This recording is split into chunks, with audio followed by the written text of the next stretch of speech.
Salut à tous, j'espère que vous allez bien, car aujourd'hui on va parler d'un petit truc qui devrait ravir les amateurs d'enregistrement de guitare. Oui, parce que si vous avez un petit home studio, je suis sûr que vous avez déjà été confronté aux soucis liés à l'enregistrement de votre instrument préféré. Car si vous n'avez pas envie d'utiliser un simulateur de HP ou des plugins, vous allez devoir passer par un vrai micro. Et généralement, c'est là que ça se complique. Une vraie prise, ça a tendance à faire du bruit, et d'ailleurs j'avais abordé le sujet précédemment. Je vous mets le petit lien ici. Mais c'est la solution qui donne les meilleurs résultats.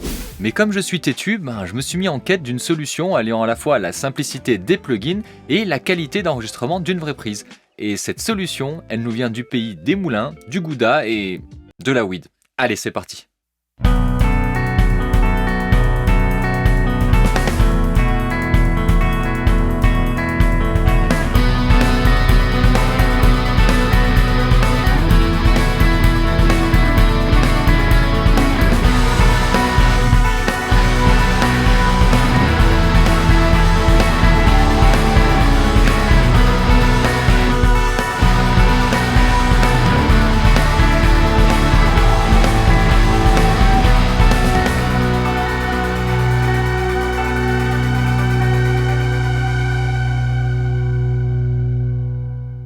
Aujourd'hui, je vous présente la Box of Doom All XS modèle Pro et son petit frère, le modèle basique.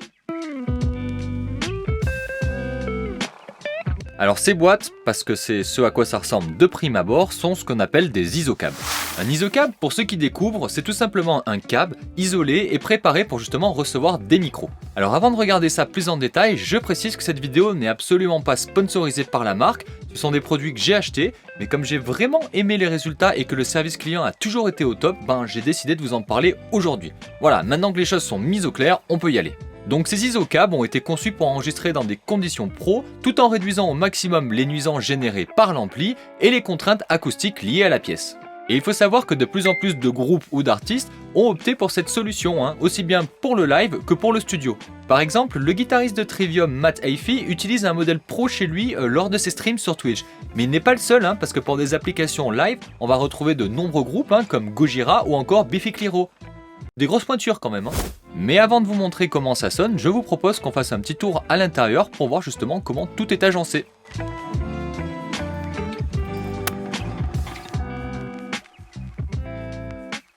Donc nous voilà à l'intérieur de la bête. Désolé, j'ai pas de grand angle, c'est pas forcément super évident. Donc là, il y a le haut-parleur, voilà. Moi dans mon cas à présent, là c'est un Creamback. Donc vous voyez, il y a un système de changement là, de HP qui est super pratique. Il vous suffit de le débrancher, vous dévissez la petite plaque et hop, vous la retirez d'un seul coup. Ça vous permet d'en glisser un autre assez rapidement. J'ai une deuxième plaque avec. Niveau isolation, je vous ai pas menti, c'est quand même assez costaud. Vous voyez, là, il y a déjà une première mousse donc atténuante, la blanche, tout le long de l'isocab. Ensuite, il y a le bois, forcément le corps de l'isocab. Et il y a une dernière couche ici pour atténuer encore plus et le fly case. Donc je pense que vous remarquerez qu'on est quand même sur quelque chose de plutôt sérieux en termes de finition, de conception. Je fais un petit tour donc au niveau des visseries. Donc vous voyez, vous avez les supports pour les micros. Donc vous pouvez changer cet axe-là, celui-là. Vous pouvez même en rajouter un troisième parce que c'est possible d'utiliser 3 micros dans cet isocab, ce qui est super pratique. Moi, dans ce cas-là, j'utilise donc un Beta 57 de chez Shure, que vous pouvez voir ici, et couplé à mon E906 de chez Sennheiser. 2 micros dynamiques, je sais que ça peut paraître un choix un petit peu étrange, mais on y reviendra dessus, je vous expliquerai pourquoi j'ai choisi ces micros. Voilà, je pense que comme ça on a une belle vue d'ensemble de la machine. Comme vous avez pu le voir, on est quand même sur quelque chose de plutôt bien pensé. L'agencement est relativement spacieux et vous permettra justement de moduler un petit peu les micros selon vos envies et selon le type de prise que vous voulez effectuer. Alors je pense que vous l'aurez compris, le modèle basique étant plus compact que son grand frère, forcément l'isolation est un petit peu plus faible, mais surtout le placement des micros va être un petit peu plus complexe. Bon, rien de dramatique, je vous rassure. Bon alors les considérations techniques c'est bien beau, mais je vous propose que l'on voit ensemble ce que ça donne niveau son. Pour les deux prises qui vont venir, je vais utiliser ma petite DV Mark Galileo 15 et ma Fender Telecaster. Et là, on commence par les sons clean.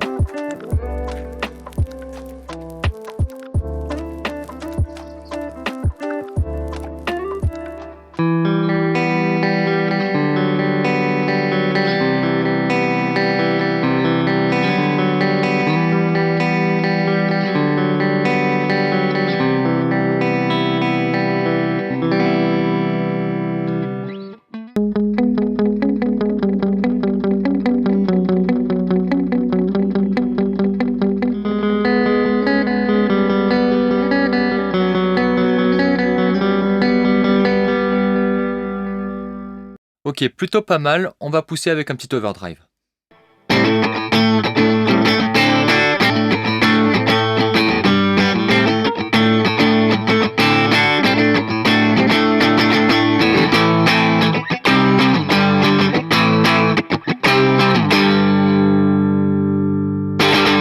Alors je ne sais pas ce que vous en pensez, mais je trouve que le rendu est quand même plutôt propre, hein. Souvent dans les isocabs on est confronté à des problèmes de rendu boomy, vous savez, avec des basses vraiment trop présentes. Là sur ce modèle, je ne trouve pas, je pense que c'est lié à la circulation d'air et que l'espace est quand même assez généreux. Alors je précise que les 2 premières prises que vous avez entendues étaient sur le modèle Pro. Maintenant on va pousser sur une saturation bien vénère, et donc on va passer sur le modèle basique, voilà. Et le modèle basique, je l'ai monté en V30, donc vous allez voir, avec la Engel, on peut avoir quand même des grosses saturations bien vénères.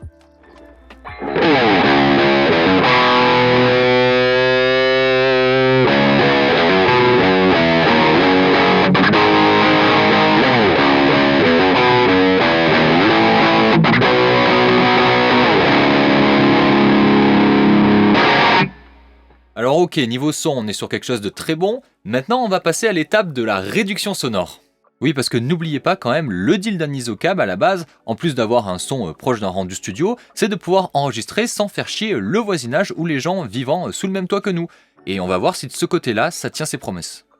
Ok, donc pour le test suivant, j'ai tout simplement d'abord ouvert l'isocab. On va voir un petit peu le volume sonore que ça dégage. Vous avez vu, j'ai mis l'application dBmètre juste devant. Alors le son capté est bien sûr celui de l'appareil photo. Enfin, le but n'est vraiment pas de montrer la qualité sonore, mais de vous montrer la différence voilà, de bruit qu'il y a alors en position ouverte d'abord, puis en position fermée. Je vous invite à regarder voilà, le dBmètre pour que vous en rendiez compte.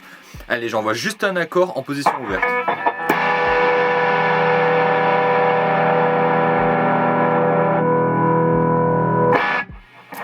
Voilà, donc je pense que vous avez vu, on est assez fort. Maintenant, on va le fermer. Ok, donc comme vous pouvez le voir, l'isocab est maintenant fermé. Donc on a eu un pic, il me semble, à 95-96. Attendez, je vérifie. Ouais, c'est ça, on a eu un pic à 98 décibels en position ouverte, ce qui est tout simplement ingérable. J'ai gardé exactement les mêmes réglages et j'ai fermé l'isocab. Et on va voir maintenant à quel pic on va monter.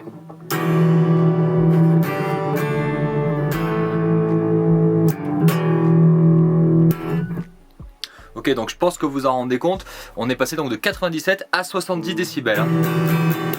74 max. Ce qui fait quand même une bonne réduction. Alors la différence est vraiment flagrante. Par contre, n'allez pas croire que vous pourrez enregistrer en pleine nuit avec un gosse qui dort à côté, hein. Malheureusement, même si le volume a quand même pas mal baissé, ça reste quand même bruyant, d'accord? Donc pour pousser un ampli 15-20 watts et avoir un rendu sonore convaincant sans emmerder tout l'immeuble, c'est possible. Par contre, si vous comptez voilà, faire péter un plexi 100 watts en silence, malheureusement, ça va être un petit peu limite quand même. Et du coup, je pense qu'il est temps de conclure.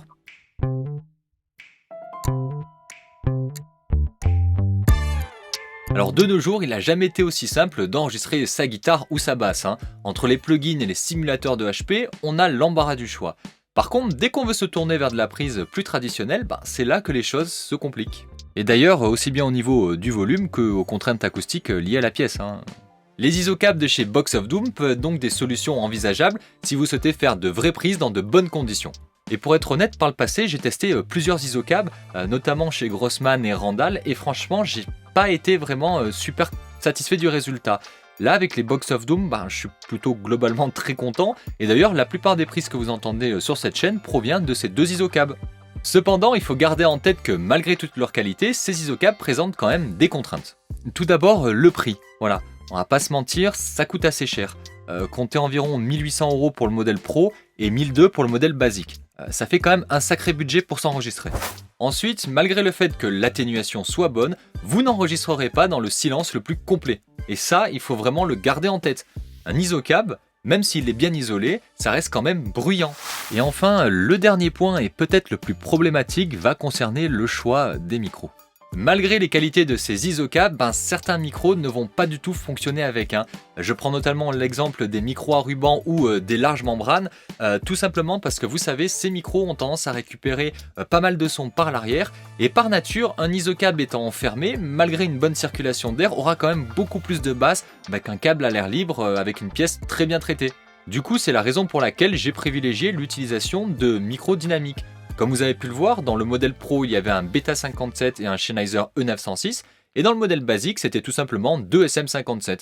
Oui, parce que les micros dynamiques sont bien moins sensibles à ce phénomène. Voilà, c'est tout pour aujourd'hui, alors j'espère que cette petite vidéo hors sujet vous aura plu.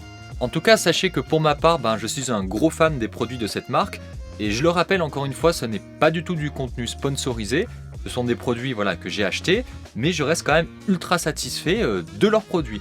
Donc si jamais ces isocaps vous intéressent, franchement je vous invite à jeter un petit coup d'œil sur le site du fabricant. En plus, comme je vous ai dit, le service client est plutôt super sympa, moi ils avaient répondu à toutes mes questions.